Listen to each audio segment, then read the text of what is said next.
Your mother signed this to make sure I was provided for. The house is already listed for sale. You have exactly 1 hour to pack your things and leave before I change the locks. Brittany will be taking your room." That's what my stepfather said to me just minutes after we buried my mother.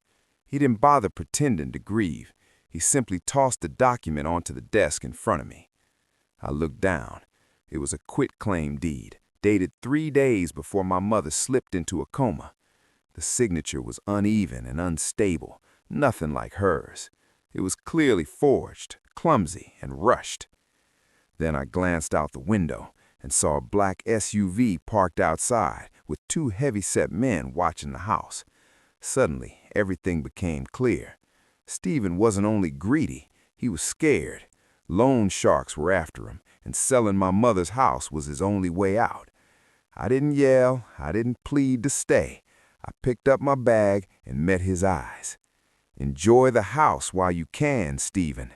I've never seen someone sell their soul for quick cash, only to realize they signed away everything." If you've ever had family choose money over you, share in the comments the moment you realized you no longer mattered to them. 2 hours later, I was sitting on a bare mattress in a studio apartment that smelled like stale coffee and exhaustion. It was a steep fall from the velvet chairs and polished wood of the Rosewood estate, but at least the air here was clean. It didn't carry the smell of betrayal. I looked around at the few boxes I had managed to bring, clothes, my laptop, and a handful of keepsakes I grabbed before Stephen changed the locks. For 6 months, my life had revolved around hospital machines and quiet talks with doctors. I slept in a plastic chair beside my mother's bed so often my back felt permanently bent. I handled her morphine doses, I paid the estate bills, I balanced accounts Stephen was actively draining. Every time I questioned a $5,000 withdrawal labeled as a business trip, he'd smirk and tell me I didn't understand high-level finance. I understood it completely. I knew that while I was caring for my dying mother, he was burning through her savings at casinos. Then he brought Brittany into the house. He introduced her as a private nurse for palliative care, but I noticed details. She spent more time in the master bedroom than in my mother's room. She examined the antiques and silver like an appraiser. She wasn't there to monitor health. She was preparing to replace my mother before the role was even vacant. The anger I felt sitting on that studio floor wasn't just about being thrown out. It was about what I'd seen earlier that day. Stephen's performance at the funeral was flawless. He stood by the grave, shaking and crying, clutching a handkerchief, while neighbors whispered about his devotion. It deserved awards. But as soon as the guests turned away, the act ended. He grabbed my arm hard enough to leave a bruise and whispered, "Stop looking miserable. You're embarrassing me in front of investors." He was networking at his wife's funeral. Still, that wasn't the moment everything broke. 10 minutes later, I saw Brittany across the cemetery under a black umbrella. She wore a simple dress, but around her neck was a double strand of vintage South Sea pearls with a diamond clasp. My mother's pearls, the same ones she wore on her wedding day, the ones she held in her weak hands just a week earlier, telling me they would be mine someday.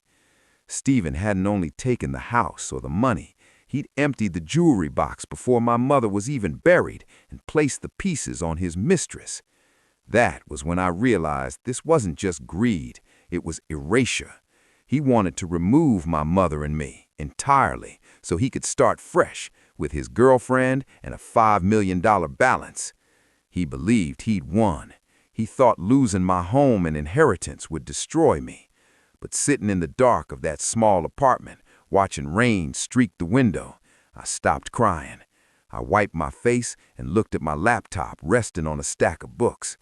Stephen thought he controlled everything because he had the keys. What he forgot was that I installed the smart home system. I opened my laptop. The blue glow cut through the darkness. I didn't have a full plan yet, but I trusted one thing. Stephen was careless. I logged into the Rosewood Estate's main security system using the admin password I used for 5 years. Access denied. I tried again, still denied. He changed it. For a moment, panic hit. Without access, I had no proof. Then, I remembered the blind spot.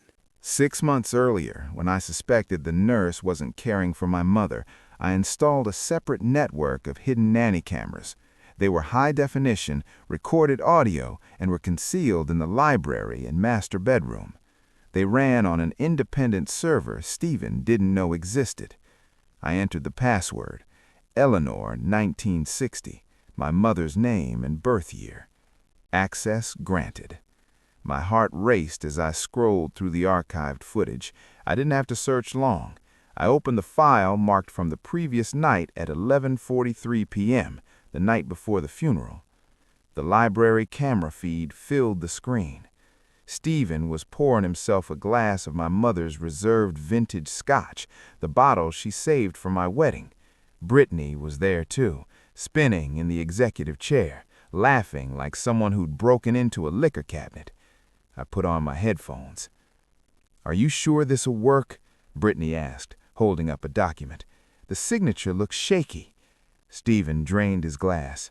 "It doesn't need to be perfect. It just needs to hold for 48 hours. He leaned forward, sweat visible under the lights. "The syndicate called again. They gave me until Friday. If I don't pay, they won't just hurt me, they'll bury me." "So we sell it," he said quietly. "We sell fast, find a cash buyer who won't ask questions, dump the house, pay the debt, and disappear to the Caymans before anyone notices the title is dirty." I paused the video. My hand was unsteady, but this time it wasn't from grief, it was adrenaline. There it was, the proof I needed. Stephen wasn't a grieving husband who made a poor decision. He was a desperate debtor, openly admitting to forgery and a plan to commit fraud. He was preparing to sell a $5 million estate he didn't legally own in order to cover illegal gambling debts. I leaned back against the cold wall of my apartment. I had the evidence. I could take the recording to the police immediately. I could file for an injunction and have him removed from the property by tonight. But then I considered how the legal system works. I knew how convincing Stephen could be when it mattered. He would argue the video was misunderstood. His lawyer would claim my mother's signature looked unstable because she was weak near the end. It would turn into a civil case that could stretch on for years, draining the estate while he continued living in my house without consequence. No, a civil lawsuit wouldn't be enough. I didn't want to block him. I wanted to end this completely. I needed more than a confession. I needed him to commit a crime, something serious, something federal. He wanted a cash buyer who wouldn't ask questions. Fine, I would give him exactly that. The next morning, I walked into the offices of Walters & Associates with a flash drive in my hand and a clear plan in mind. Mr. Walters had been my mother's attorney for over 2 decades. He was old school, mahogany desk, tailored suit, and a deep respect for the power of a signature. When I played him the recording of Stephen admitting to the forgery, his face turned a shade of red I had never seen before. He removed his glasses and cleaned them sharply. "This is unacceptable," he said. "We can go to the police today. We can file an emergency injunction and have him removed from the property by tonight." "No," I replied. "An injunction only stops him. It doesn't hold him accountable. He'll claim pressure. He'll claim ignorance. He'll delay things and live in my mother's house while probate drags on for years." I leaned forward. "I don't want to stop the sale. I want him to complete it." Mr. Walters stopped mid-motion and looked at me. Then slowly, a sharp smile formed. He opened a drawer and pulled out a thick cream-colored folder. "The irony," he said, tapping the file, "is that none of this was necessary. Your mother knew he couldn't manage money, but she didn't want him without a home. This is her actual last will and testament." He slid the document across the desk. I read the highlighted section. "Life estate," he explained. "She granted him the legal right to live at the Rosewood estate rent-free for the rest of his life." I looked up. "There's a condition," he continued, pointing to a bold paragraph. "Clause 4. Any attempt to sell, mortgage, or transfer the property immediately voids the life estate and returns full ownership to the remainder man. And the remainder man is you, he said. If he had done nothing, he would have had a home forever. By trying to sell it, he isn't just committing fraud, he's legally evicting himself. It was flawless. Greed had already sealed his fate. Let's help him finish, I said. We spent the next hour preparing everything carefully. A real buyer was out of question. No innocent party was getting involved. We used a shell entity, one Mr. Walters already managed for discrete, high-net-worth transactions. The name was neutral and corporate, Triton Holdings, LLC. We drafted the email. We didn't offer the full $5 million. That would raise suspicion. Desperate people distrust offers that seem too easy. Subject: cash offer, Rosewood property. Offer: $4.8 million. All cash. 48-hour close. Condition: buyer requires immediate closing to satisfy a 1031 exchange deadline. The 1031 exchange made it believable. It explained the urgency and the cash without sounding reckless. Everything felt professional and realistic. We sent the email to the address Stephen had listed on the rushed for sale by owner page. Then we waited. 11 minutes later, my phone, still connected to the smart home system, alerted me to activity in the library. I put in my earbuds. "Brittany, look at this," Stephen said, his voice unsteady. $4.8 million cash. They want to close in 2 days. "Take it," Brittany said excitedly. "Just take it." "No," Stephen replied, his voice shifting into that confident tone I knew too well. "They're rushing because they're desperate. I can get more." On Mr. Walters' screen, the email thread updated. Stephen didn't accept the offer. He countered at $5.2 million. Mr. Walters looked at me. He's negotiating. He's committing a felony and still negotiating. "Let him," I said. "Give him $5 million even. Let him feel like he won." We sent the response. Final offer, $5 million. Take it or leave it. 3 minutes later, the reply arrived. Agreed. Send the contract. I looked at Mr. Walters. The trap wasn't just set. Stephen had stepped into it and sealed it himself. Schedule the closing for Friday. I want to be there. Friday morning arrived under a dark, heavy sky. The closing was scheduled for 10 a.m. at the offices of Sterling & Company. It was a boutique firm Mr. Walters often used for high-stakes corporate deals. The kind of office designed to project wealth the moment you stepped inside. Quiet, carpeted in thick fabric, and carrying the faint scent of old money. I wasn't inside yet. I was seated in a black sedan across the street, watching a live feed from a small button camera discreetly attached to the buyer's attorney's lapel.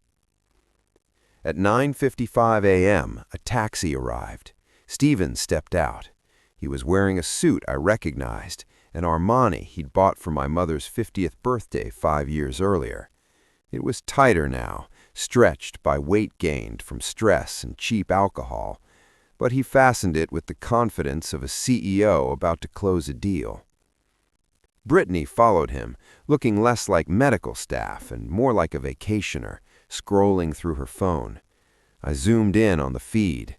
She was browsing photos of overwater bungalows in Bora Bora. They entered the conference room as if they owned it. Mr. Henderson, the buyer's attorney, and David, an associate of Mr. Walters, stood to greet them. "Thank you for accommodating our timeline," Henderson said. "My client is eager to complete the 1031 exchange." "Happy to help," Stephen replied, his voice loud with practiced confidence. He sat, tapping his fingers against the glass table. He was sweating. Even through the grainy feed, the shine on his forehead was obvious. He glanced at the bottle of water in front of him, but didn't touch it. His entire posture suggested barely contained tension. "The wire transfer is ready," David said, sliding a thick set of documents across the table. $5 million pending verification of title transfer. Do you have the deed?" This was the critical moment. Stephen opened his briefcase. His hand shook slightly, which he concealed by adjusting his tie. He removed the quitclaim deed, the one bearing my mother's forged, uneven signature, and placed it on the table with confidence. He stated calmly that the title was clear and claimed his late wife had transferred ownership before her death. When asked about her daughter, Audrey, he fabricated a harsh story, calling her unstable and alleging she had surrendered her rights for money. Hearing him damage her reputation to finalize the fraud, Audrey waited. The buyer's attorney slid the bill of sale forward. Stephen signed without pause, accepted confirmation of the $5 million wire transfer, and smiled, certain the deal was complete. That was when the doors opened. Audrey entered, accompanied by her attorney and two men whose presence made it clear this was no longer a negotiation. Stephen laughed, convinced it was too late to interfere. Audrey corrected him, calmly. She presented the real will. Stephen had been granted a life estate only, the right to live in the home, not to sell it.